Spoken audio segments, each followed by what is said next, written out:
a pedirle al Señor que nos guíe en esta palabra. Padre, en el nombre de Jesús, queremos darte gracias, Espíritu Santo, porque estás aquí, porque estás en medio nuestro y porque, Señor, hemos sentido tu abrazo en la adoración, hemos sentido tu presencia. Señor, gracias queremos darte porque puedo sentir, Señor, el regocijo en tu corazón, Señor, de tenernos, Señor, en tu regazo. Señor, gracias queremos darte. Y ahora, Señor, háblanos a través de tu palabra. Sopla, Espíritu Santo, esta mañana. Háblanos a través de tu palabra porque, Señor, declaramos que tu palabra es viva y es eficaz y es más cortante que espada de doble filo. Señor, gracias. En el nombre de Jesús. Amén, amén y amén. Bueno, vamos a ir a Jeremías, capítulo 32, versículo 25. Y en esta mañana yo quiero hablar por lo menos de tres momentos muy difíciles en la vida de tres personas, muy, muy difíciles. Y creo que es una palabra de Dios porque estamos viviendo tiempos difíciles, tiempos donde hay mucha incertidumbre, donde hay muchos temores, donde hay muchas dudas, donde hay mucha confusión. Y las tres situaciones que vamos a ver esta mañana precisamente tienen todos esos ingredientes y yo creo que algunos más también, ¿sí? Así que dice Jeremías capítulo 32, verso 25. Dice, oh Señor Jehová, y tú me has dicho, cómprate la heredad por dinero y pon testigos, aunque la ciudad sea entregada en manos de los caldeos. Bueno, quiero contarles un poquito. Jeremías capítulo 32 habla de la ciudad que iba a ser completamente arrasada, ¿sí? Estaba reinando en ese momento un rey en Judá llamado Sedequías, y este rey se había rebelado, estaba, digamos, como asociado con Nabucodonosor, ¿sí? Un rey caldeo, y resulta que se le revela a Nabucodonosor. Y Nabucodonosor se enoja bastante, mucho, mucho, y viene a destruir la ciudad, directamente a destruirla. Ya la ciudad estaba sitiada, pero no estaba destruida. Entonces el profeta Jeremías profetiza, y profetiza una profecía mala. Mirá, van a venir, van a destruir la ciudad. Y este hombre se enojó muchísimo y lo puso al profeta preso en un calabozo, ¿sí? Pero en ese momento también Dios le habla al profeta Jeremías y le dice, mirá, va a venir tu primo y va a darte una heredad, va a darte una propiedad, un lote, una casa, una herencia. Entonces, en ese sentido, digamos, en esa época se estilaba, ¿sí? Que el primo tenía como la obligación y el derecho de comprar. Si venía tu primo y te ofrecía la heredad, vos tenías la obligación de comprársela, el derecho y la obligación. Y Dios le dice a Jeremías, mira, va a pasar esto, esto. Exactamente pasó como Dios dijo. Jeremías estaba preso, lo visita el primo y le dice, bueno, yo te quiero vender esta heredad. Jeremías la compra, se ve que Jeremías tenía dinero, la compra, pero es algo interesante porque des en cuenta que era una ciudad que iba a estar completamente arrasada. Pero a pesar de que la ciudad iba a estar completamente arrasada, una ciudad que iba a ser conquistada y que Jeremías tenía el noticiero de primera porque Dios le hablaba y todo lo que Dios le decía se cumplía y él escuchaba muy bien, tenía el oído espiritual muy desarrollado, vemos que igualmente obedece a Dios. Pero después de esto, y dice, bueno, que le ponga escritura, que era algo simbólico, que iba a ser algo profético, que era un ejemplo, ¿sí? Pero después de todo eso, de obedecer y todo, viene esta pregunta. Entonces Jeremías se pone a orar y dice, ¿cómo? Yo compro una heredad en una ciudad donde va a estar completamente destruida, completamente arrasada, donde vos mismo, Señor, decís que no va a pasar, no va a quedar nada, y me decís que compro una propiedad en ese lugar. O sea, es el peor negocio que se te puede ocurrir. Entonces Jeremías ora, acude a la oración en medio de esa confusión, en medio de esa situación ilógica, esa cosa que Dios le pide que está por encima o fuera de toda lógica.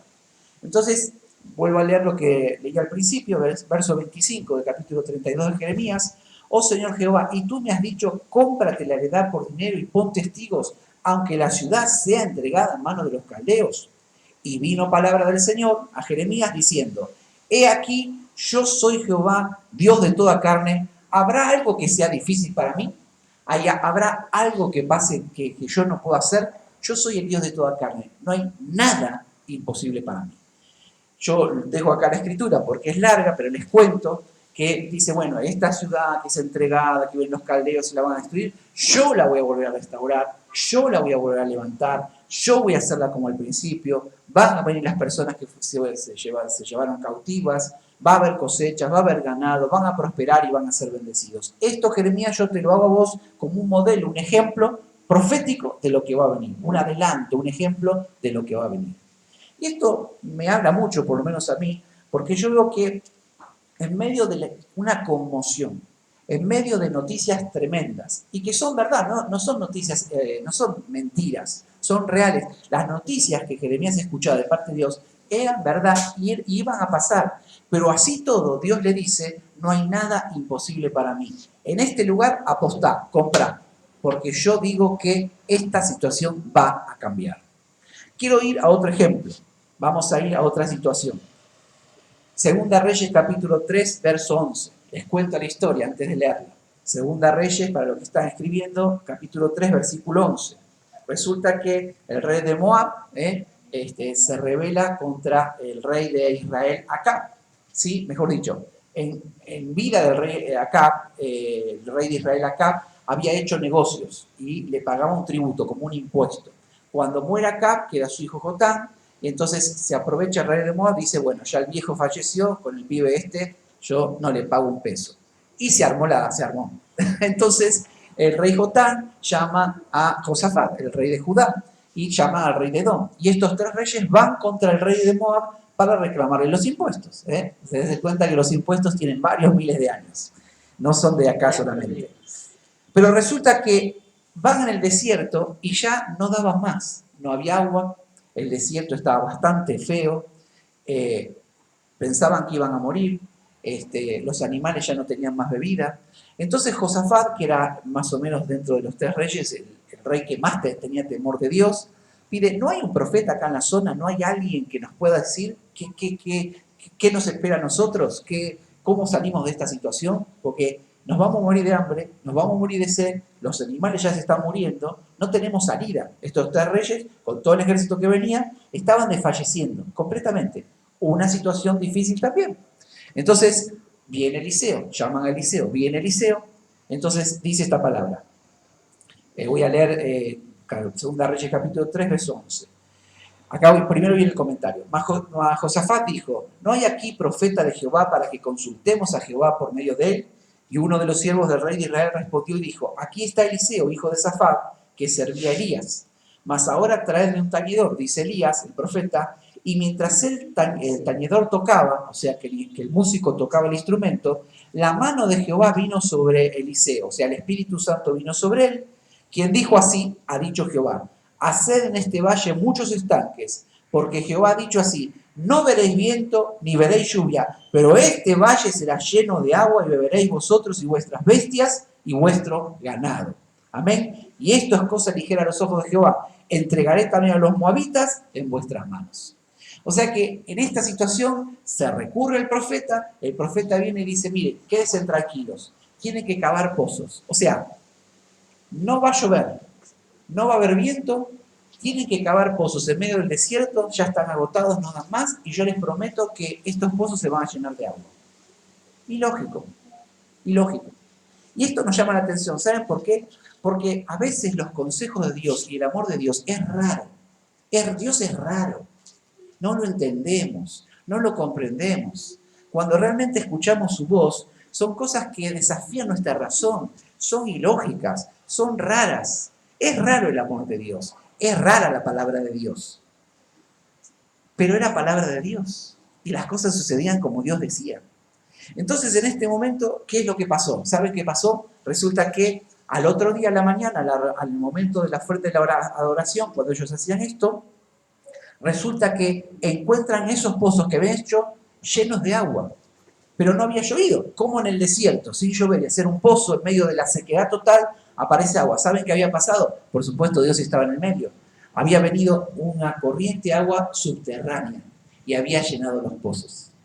Porque la manera de hacer las cosas de Dios no es de acuerdo a nuestra lógica y no es de acuerdo a nuestra manera y no es de acuerdo a cómo esperamos. Dios te dice que lo va a hacer, pero no te dice cómo lo va a hacer.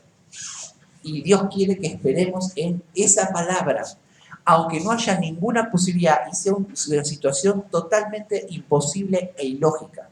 ¿Y saben qué pasó? Se cumplió la palabra que iba a haber agua.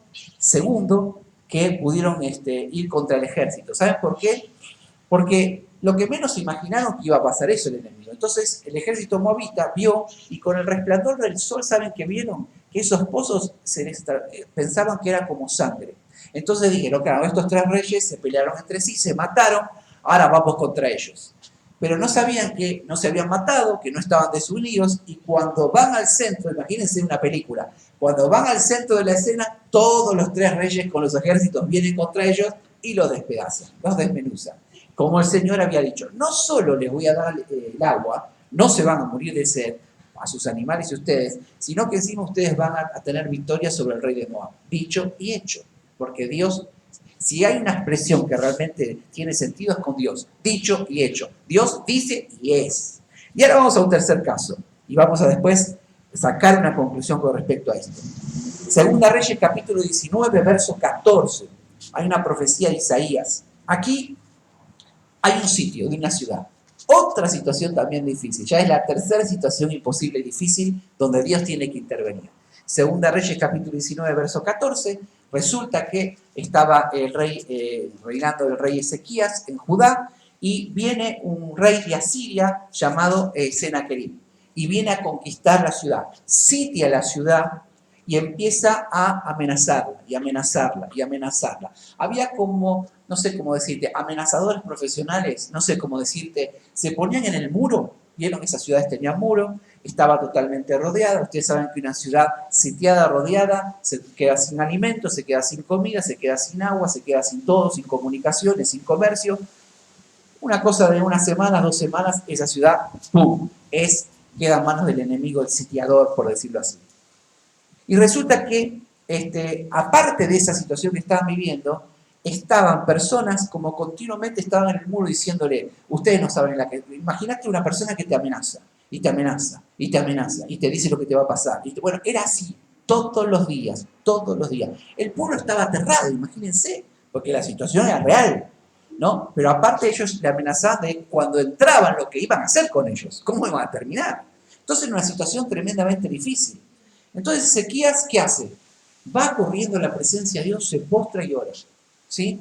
Y dice el verso 14 de Segunda Reyes, capítulo 19, y tomó Ezequías las cartas de mano de los embajadores. Esas cartas de amenaza las toma en manos de los embajadores, y después que las hubo leído, subió a la casa de Jehová y las extendió Ezequías delante de Jehová. Ahí, porta ahí las cartas, las tira al piso, se postra, se adora y empieza a orar. Y dice, usted como por ejemplo cuando le viene de Sur, Metrogas y no tiene que hacer, se tira ahí las cartas de amenaza que le van a cortar el servicio, se postra y empieza a orar. Use esa técnica porque sirve, se lo puedo asegurar.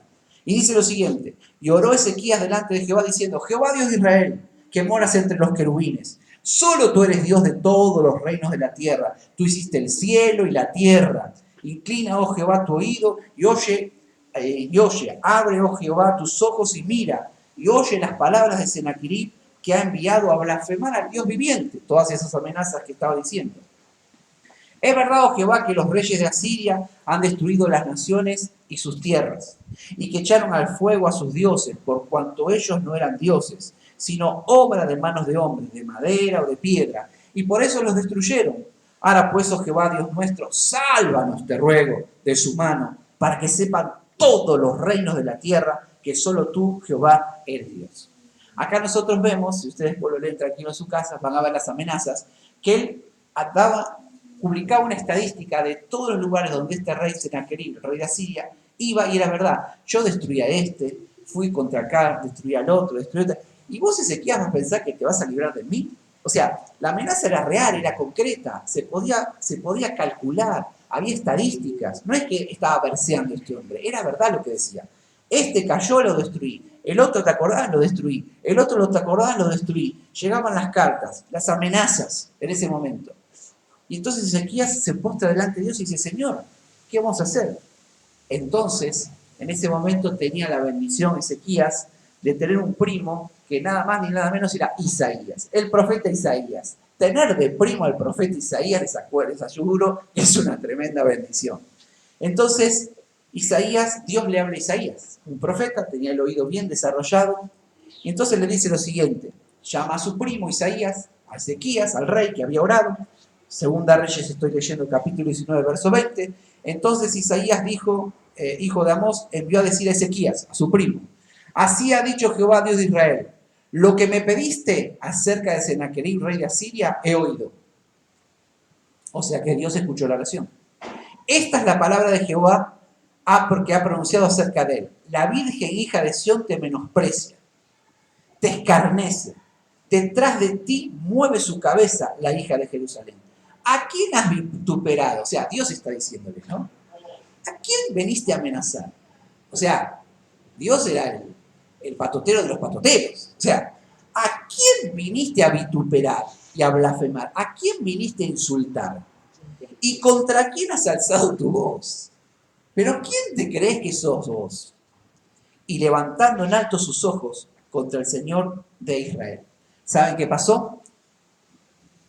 Cuando viene esta amenaza, Ezequías, imagínense, se tranquiliza y Dios dice, déjamelo a mí. Pero ¿quién se cree que es este? Los otros se ampararon en dioses falsos, por eso fueron destruidos. Pero vos, Ezequías, te estás amparando en el Dios verdadero, en el Dios vivo, en el Dios real. A vos no te van a tocar, aunque tenga todo ese historial este tipo, a vos no te van a tocar, porque ustedes me honran, porque vos sos un Dios, sos un hombre de mi corazón. Sos el que te aparaste en el verdadero Dios, el creador de todas las cosas. ¿Y saben qué pasó? Esa misma noche, Dios envió un ángel. Y un ángel solo, ¿saben cuánto mató? 186.000 soldados. Un ángel solo. Uno solito. El Señor tiene millones de ángeles. Bueno, un solo ángel de Dios mató 186.000 soldados. Destruyó. Y la palabra profética era que este Sennacherib iba a volver a su casa, iba a volver por el camino que vino, iba a ser destruido por sus hijos. Tal cual pasó, cuando vio la destrucción, se escapó, llegó a su casa y sus propios hijos lo mataron. Miren cómo terminó el guapo de la cuadra. ¿Te entiendes? Porque se metió contra un hijo de Dios. Se metió contra alguien, contra Dios mismo. Porque cuando alguien se mete contra vos, se está metiendo contra Dios mismo. Y papá Dios te defiende. Y no hay nadie que pueda contra él. Entonces acá yo quiero que analicemos, terminando un poco este tema, este mensaje, estos tres casos. Fíjense que hay un denominador común en los tres casos. Los tres casos recurrieron a Dios, ¿sí o no? Los tres casos recurrieron a Dios. Jeremías, que escuchaba la voz de Dios, fue a hablar con Dios. En el caso de Josafat, pidió un profeta de Dios, un hombre de Dios, para que Dios se ocupe del tema. Y en el caso de Ezequías, oró a Dios y su primo Isaías le vino a responder Dios. Pero los tres, en el momento de mayor dificultad, recurrieron a Dios y Dios les dio una respuesta y Dios le dio la victoria y Dios le dio la salida. Entonces, ¿a qué viene a cuento todo esto? Que acá hay algo fundamental. Ahora vamos a aplicar estos principios a nosotros, hoy en Argentina, ¿sí? En este año 2021, este año que comenzamos con pandemia, con todo el mundo revolucionado, con Argentina. Yo no sé si ustedes han escuchado, no, o han leído un WhatsApp que mi hermano Cristian es especialista en mandar WhatsApp, de esos WhatsApp disparatados que él manda por todos lados, no sé si ustedes han recibido uno, pero hay uno muy interesante que un hombre va y le dice a un lama, a un sacerdote, maestro, dice, quiero vivir eternamente, tengo ganas de vivir eternamente. Y entonces este lama, este sacerdote le dice, tienes que ir a Argentina. Y dice, ¿en Argentina voy a vivir eternamente? No, se te va a salir las ganas de vivir. O sea, es así, más o menos. Dicho de otra forma, por alguien que sepa contar chistes sería mucho más lindo. Pero estamos viendo una situación terrible. Estamos viendo una situación terrible como país, como mundo, en un montón de situaciones. Pero no es diferente a estas tres situaciones. Y acá tenemos un principio básico. Los tres recurrieron a Dios y tuvieron victoria. Y fíjense algo interesante. Cuando el Señor habla del diablo, cuando el Señor estaba acá en la tierra, el Señor Jesús, ¿no? Estaba acá en la tierra y habla del diablo, ¿cómo lo nombra el diablo? Padre de mentira. Salió de la boca de Jesús el concepto. El diablo es padre de mentira. Como padre de mentira, él tiene una de sus cualidades, es crear espejismos, crear escenarios de mentira, crear escenarios donde todo es un engaño y todo es una mentira, porque Él no puede dejar de engañar y no puede dejar de mentir, porque el diablo es su naturaleza, matar, robar, destruir. Y para matar, robar y destruir usa el engaño, usa la confusión, bueno, usa todo lo que tenga a la mano para destruir y para hacer sus planes, ¿sí? Ahora, todo esto en el mundo uno lo ve real, como en estos casos, sí, son reales, son estadísticas, son cosas concretas, son cosas que uno puede medir, son cosas que uno puede comprobar. Pero todas estas personas que recurrieron a Dios, esos planes no prosperaron con ellos, no funcionaron con ellos. Entonces nosotros, como nacidos de nuevo, como cristianos nacidos de nuevo, llenos del Espíritu Santo, tenemos que saber que toda esta situación de engaño, que toda esta situación que vos vivís de engaño, o que yo vivo de engaño, de todo aquello que me está amenazando en este momento, todo aquello que está siendo parte, que quizás sí es una realidad para otros, pero aunque yo estoy viviendo esa realidad, yo no voy a terminar de la misma manera, porque hay una palabra de Dios, porque hay un consejo de Dios y porque hay una presencia de Dios que me asegura que las cosas van a salir conmigo diferente. Dios es un Dios personal. A veces nosotros pensamos y queremos que Dios cambie un país, cambie una situación, y está bien, y oramos por eso. Pero yo veo en la Biblia que Dios ha cambiado situaciones individuales o familiares. Yo no veo naciones cambiadas. Yo no veo situaciones. Imagínense, en la época del Imperio Romano, estaba Dios hecho carne, caminando sobre esas calles, ¿sí o no? Hizo algo para cambiar. Imagínense, estoy hablando, si un solo ángel mató a 186.000, imagínense Dios, el que creó los ángeles y el que está al mando de todos esos ángeles. Yo creo que en una milésima de segundo podría hacer que Jerusalén, todo Israel, estaría libre del cautiverio de los romanos. ¿Y movió un dedo Jesús con respecto a eso? No. ¿Podía cambiar la situación? Sí. Pero Él cambió la situación individual de las personas. Cambió la situación de quizás familias, pero pudiendo tener todo el poder, porque era Dios caminando sobre las calles de Jerusalén, en carne y hueso, con un cuerpo como el tuyo y como el mío, no hizo absolutamente nada para que esos romanos se vayan y sigan destruyendo a esa gente. Lo que hizo, sí, fue morir, por supuesto, en la cruz por esa generación y nosotros y las que vendrán, pero fue transformando las realidades de individuos. Y cuando la iglesia quiere empezar a agrandarse y empezar a querer transformar ciudades, transformar países, transformar el mundo, no, estamos un poco desenfocados. Sí, por supuesto, cuanto mayor cantidad de individuos cambiados, va a cambiar la sociedad. Obvio, como en Corea. En Corea, mucha gente, por el impacto de avivamiento que hubo, la mayor de los congresistas en Corea, o el vicepresidente, y de los diputados y los senadores, todos son cristianos. Corea del Sur. La Corea del Sur. Entonces, la mayoría de estos coreanos hacen leyes conforme a la voluntad de Dios, porque son tipos que se levantan a las 4 de la mañana para orar, y se van a trabajar y oran 8 horas por día, porque son una generación así, porque son una cultura así, no es nuestra cultura latina. Pero todo el Congreso está lleno de personas nacidas de nuevo. Entonces de ese Congreso sale la voluntad de Dios. Pero no desde afuera cambiar una realidad. ¿Se entiende?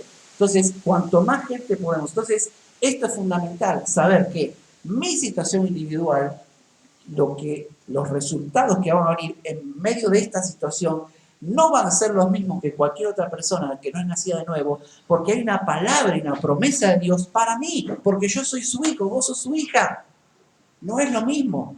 La situación que vive una familia no es lo mismo que una situación que vive el vecino, porque es una familia diferente.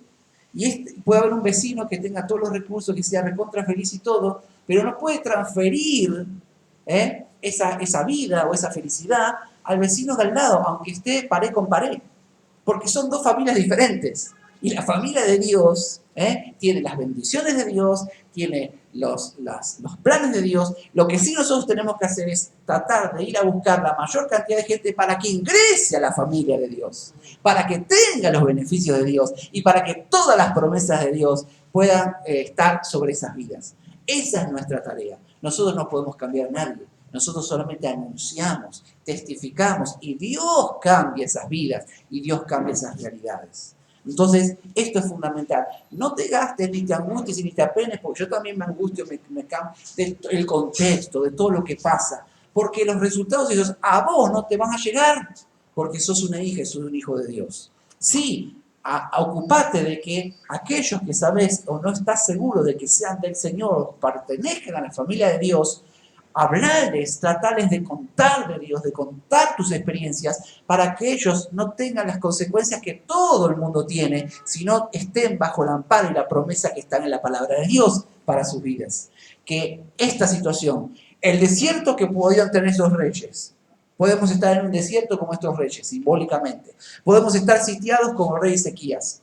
¿Sí? Podemos estar quizás con amenazas de destrucción como Jeremías. Pero en ninguno de los tres casos pasó absolutamente nada para esta gente de lo que, digamos, tradicionalmente o estadísticamente iba a pasar. ¿Por qué? Porque Dios intervino. Asegúrate que Dios intervenga. Y entonces cambia toda la realidad. Asegúrate que Dios intervenga. Lo único que tenés que hacer es ocuparte que Dios intervenga. No te ocupes de luchar vos. No te ocupes de cambiar las cosas vos.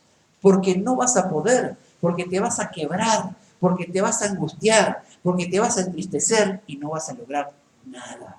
Nuestro ocupar es tener la comunión con Dios. Es agradarle a Dios de todas las formas que podemos y hasta donde podamos, para que Él venga, intervenga y transforme las cosas, porque Él es el único que puede transformar las cosas. Y no hay nada imposible para Dios. Y vengo con lo primero.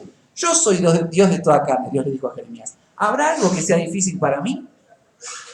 Y Dios nos prepara en este momento. ¿Cuál fue la palabra profética que nos dijo? Que este año es un año de restauración, que haga 1000 veces más.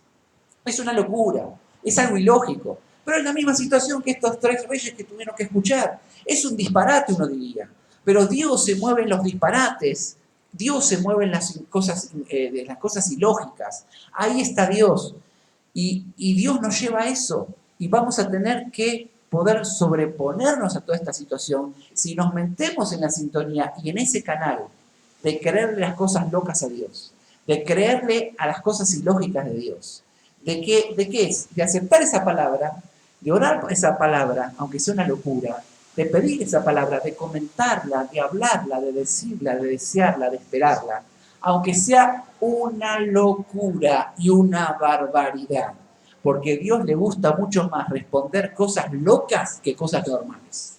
Dios le gusta más responder a cosas ilógicas que cosas lógicas. Dios le gusta más hacer cosas extraordinarias que ordinarias. Muchas veces los cristianos no tenemos victoria, no tenemos hechos concretos, porque volamos bajo, volamos en cosas ordinarias, volamos en cosas lógicas. Queremos meter a Dios en nuestra lógica, queremos meter a Dios en nuestra razón, queremos meter a Dios en nuestros planes.